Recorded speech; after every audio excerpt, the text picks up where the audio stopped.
Before we head in and get down to business, tell us about what the brand name is named after, because I think there's probably a misconception out there.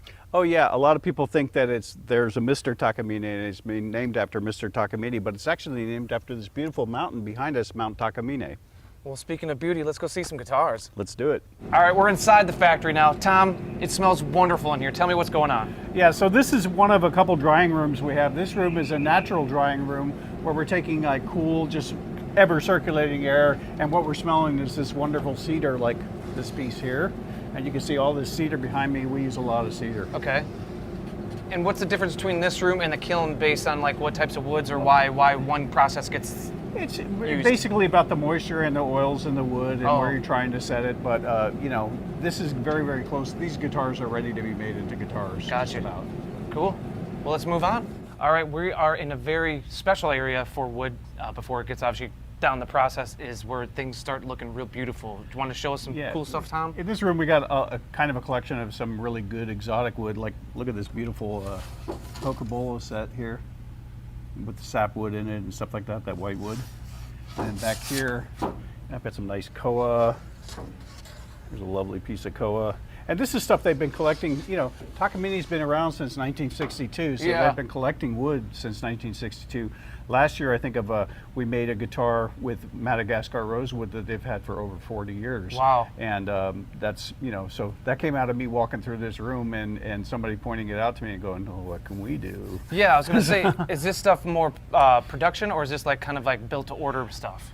Both a little, but I would say, yeah, there's some high-end wood we're sitting right next to right here, so yeah. And then anything to go on with the rosewood, I know is the thing with the sights being lifted soon. Well, CITES, yeah, I mean, CITES, we mostly in production instruments we use Indian rosewood, East Indian rosewood. Like a lot of this wood here we can't even bring into the U.S. because it's made for, you know, Japanese market only. There's a lot of Brazilian rosewood here that they've had for years and years and years, you know, but importing it, probably not going to happen. Yeah, well, the way the cookie crumbles.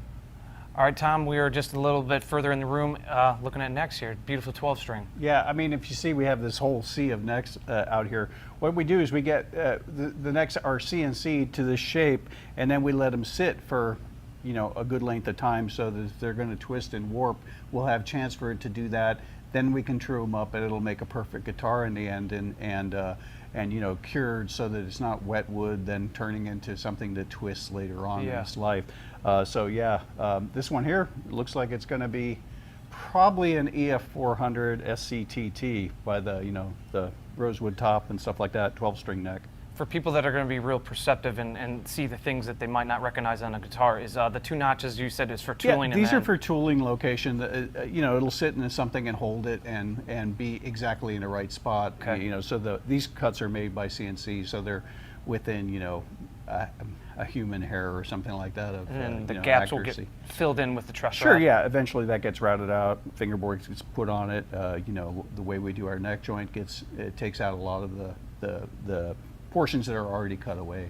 And before we move on to the process, since we're kind of focusing on wood so far, what is the primary goal in terms of wood sourcing? I know because we spoke off camera that America is still the primary seller of the Takamine brand in terms of sales. Is it still the domestic market's pretty big. Yeah. Japan is a big seller. Well, I was going to ask is do they use Japanese sourced wood? Like I know that no, for I tone mean, woods. like all companies making guitars nowadays are sourcing wood from all over the globe. Yeah. It's like this wood, I believe, probably comes from Honduras, I would think, Okay. or you know, Central America somewhere.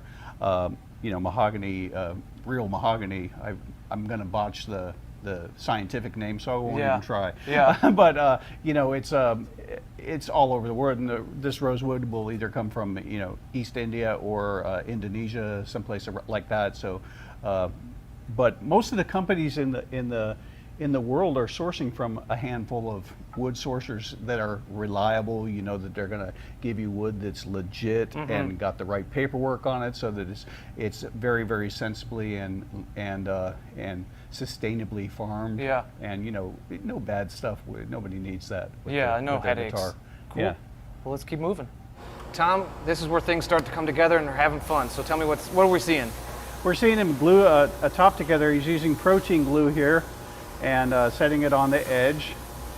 and then he'll go back to these fixtures here, which wedge it together and then weight it down so that it's not cupping. And you know, the whole process of it becoming this way and where they're taken out and it's dry is maybe 15-20 minutes at Wow. the most. Yeah.